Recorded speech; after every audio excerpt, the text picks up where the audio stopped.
Hello, welcome back again. I hope you had a chance to learn those chords that we learned in the last lesson, the E chord, the A chord and the D chord.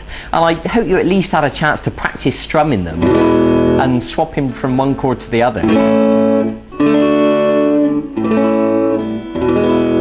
Now what I'm going to show you today is a way of strumming with the plectrum which will make your playing sound much more interesting. Because here's the thing, when people first learn guitar, usually they just strum downwards with the plectrum like this.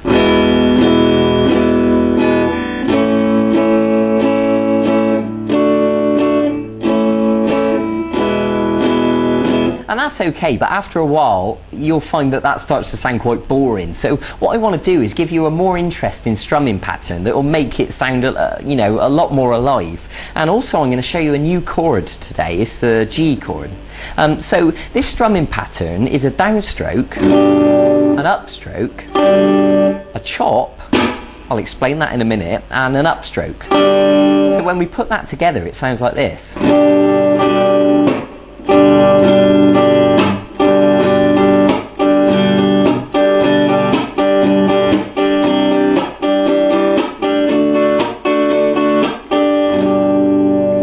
And you can see that it gives it a more interesting sound because the chop is quite percussive. To me it sounds a little bit like a drum kit when the drummer hits the snare, and especially if you're the sort of person that might be busking on your own or playing acoustic guitar, then it's really going to be useful for you to get used to this strumming pattern and it will make your playing sound much better.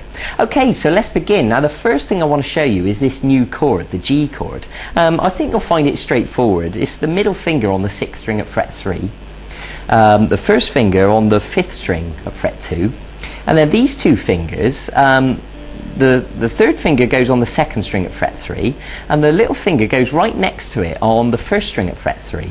So if you just want to look at that chord diagram next to me just to clarify what those notes are, and you're going to use the plectrum to strum all the strings.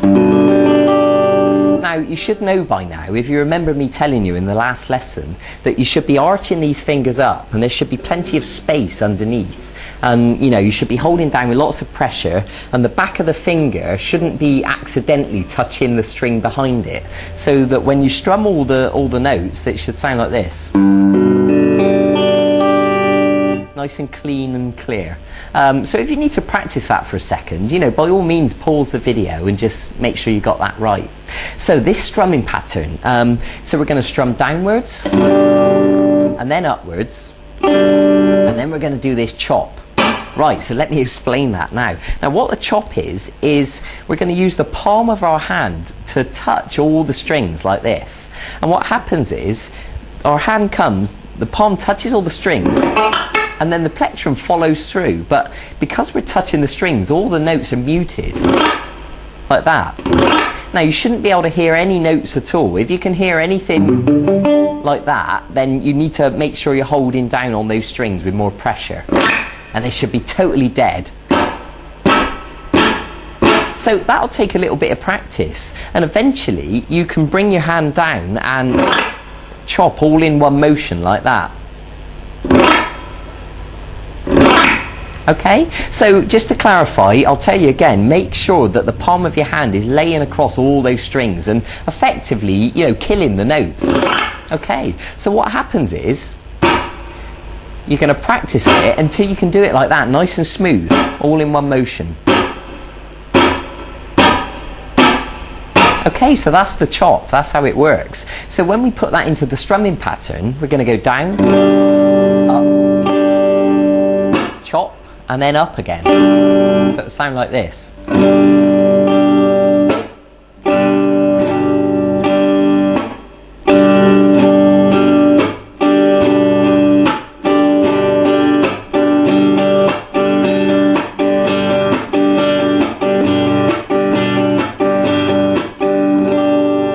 Okay, now it's easier said than done. I expect that'll take you quite a bit of time to practice that. I mean, I know it takes my students quite a while before they really get the hang of it. So that's brilliant. So go easy on yourself. That don't give yourself any pressure to be able to play that straight away.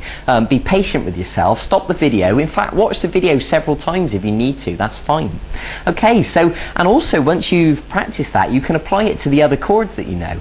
You can do it on the E chord. and the A, and the D.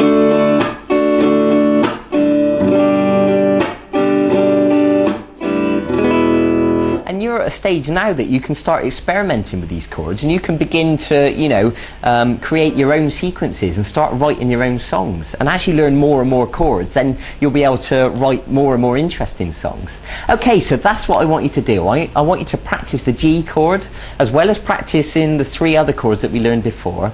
And I want you to practice that strumming pattern, the down, up, chop, up. And go and get on with that and really dedicate yourself to it. You know, make sure you can really do it smoothly.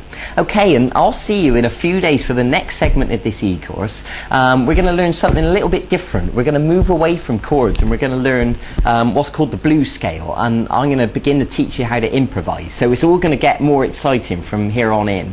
So thanks for joining me. Go and get on with that. Go and begin practicing right now. And also, if you want to go and look at the website and check out the archive and see if there's any songs you want to learn, because if you're brave enough to sort of, you know, go and tackle those now, then that would be brilliant, and you can start to build a repertoire of songs that you can play to people, you know, play at parties or whatever. So thanks for joining me. I'll see you in a few days for the next segment of this course. Bye bye.